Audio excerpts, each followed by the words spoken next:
specifically women he sexually exploited and then claimed as deductions on his taxes through his law firm. But he never paid those taxes. Not surprisingly, the Department of Justice did not respond. After the DOJ's sweetheart Hunter Biden deal fell apart, by the way, led by the special counsel David Weiss, on September 8th, 2023, Chairman Comer and I again sent a letter to the same DOJ officials asking about victims' rights issues related to Hunter Biden's sexual exploitations. DOJ once again failed to respond.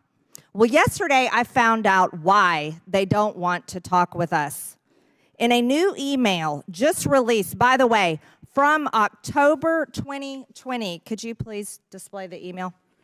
The Delaware U.S. Attorney's Office, DOJ, Tax, FBI, and IRS described evidence they have related to Mann Act violations.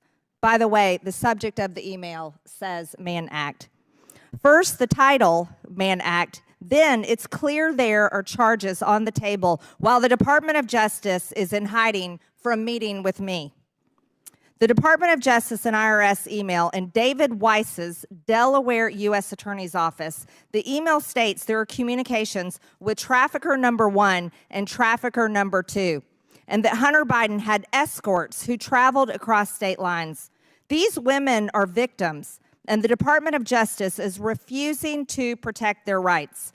Not only that, David Weiss, the now special counsel in charge of supposedly investigating Hunter Biden, has been clearly covering up Hunter Biden's crimes since before the 2020 election, which is undoubtedly election interference.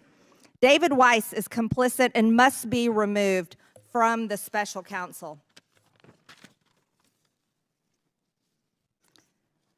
We also have more information we subpoenaed.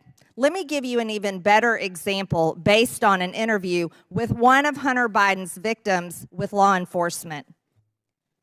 It says here that the victim, Hunter Biden's victim, stated that Biden told her that his father was the vice president and asked to Google search his name. Hunter Biden's victim stated she told Biden she was not interested in Google searching his name and just wanted to be paid.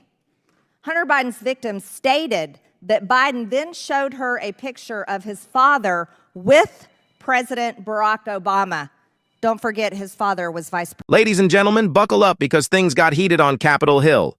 Congresswoman Marjorie Taylor Greene went off on Hunter Biden's alleged crimes, and let's just say AOC wasn't having it. Greene accused Hunter Biden of using his father's political power to intimidate victims and avoid justice. She cited emails from the DOJ and whistleblower testimonies that claim Hunter was involved in human trafficking. And according to Greene, the DOJ is sweeping it all under the rug. But Alexandria Ocasio-Cortez wasn't about to let that slide. She challenged Greene's evidence, even accusing her of introducing inappropriate material into a congressional hearing. This led to a fiery back and forth, with Greene defending her claims and insisting that the evidence is all over the internet. President then. Hunter Biden's victim stated after she was shown the aforementioned picture who was the Vice President of the United States with the President of the United States, Barack Obama, she became afraid. After Hunter Biden's victim left the location, she arrived back at her apartment and told her friend, who she was just with, Hunter Biden's victim stated that her friend told her, "You have no idea who you're dealing with." These women were terrified. Terrified. He used his father, Hunter Biden used his father, the Vice President of the United States, to threaten his victim, who he had just trafficked for sex. And the Department of Justice refuses to speak to me?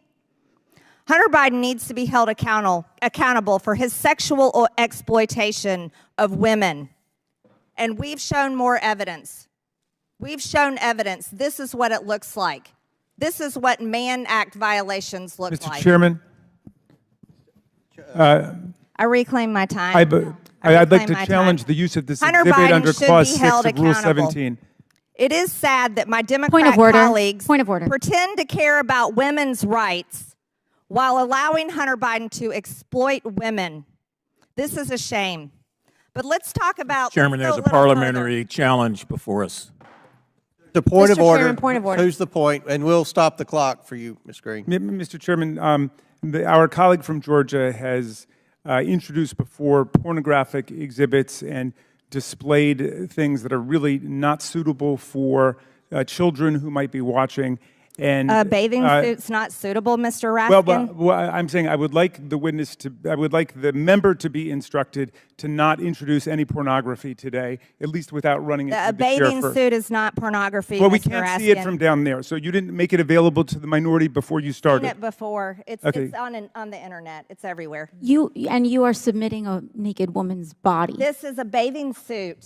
This is a bathing suit. And it has not been clear before this committee. right. Glasses on. Do you wear them or not?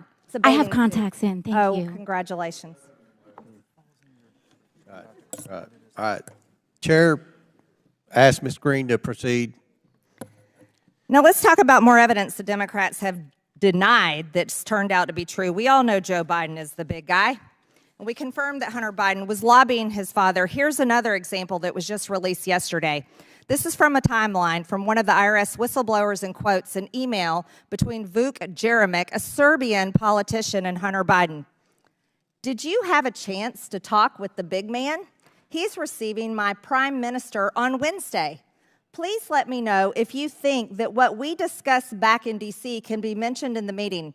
My domestic strategy, how I proceed in dealing with my government, very much depends on whether it happens or not. This is a conversation between Hunter Biden and Vuk Jeremic. This is called influence peddling. This is how Hunter Biden was selling his father's political power and influence. And this is a perfect example. This is evidence right here. I'd like to remind everyone that this is the beginning of the impeachment inquiry, where we're casting a wide net and finding every single person, whether it's last administration, the administration before that, and whether it's the current administration, that has covered up the crimes of the Biden family, and we will continue pulling more evidence forward. We're 54 seconds over, Mr. Chairman. And I'll let Mr. Goldman go over 30 seconds. So we owe you 20 seconds to Mr. Moskowitz. It's your lucky day. The argument wasn't just about Hunter Biden. It was a battle over political narratives. Greene says Democrats are covering for corruption, while AOC argues Republicans are using conspiracy theories to distract from real issues. So, what's the takeaway here? Is this a legitimate investigation into Biden family corruption, or just another political stunt? One thing's for sure, this fight is far from over, and as the impeachment inquiry gains traction, expect even more fireworks in Congress. What do you think? Is Marjorie Taylor Greene exposing the truth, or is this just partisan theater? Let me know in the comments. And don't forget to like and subscribe for more breaking updates.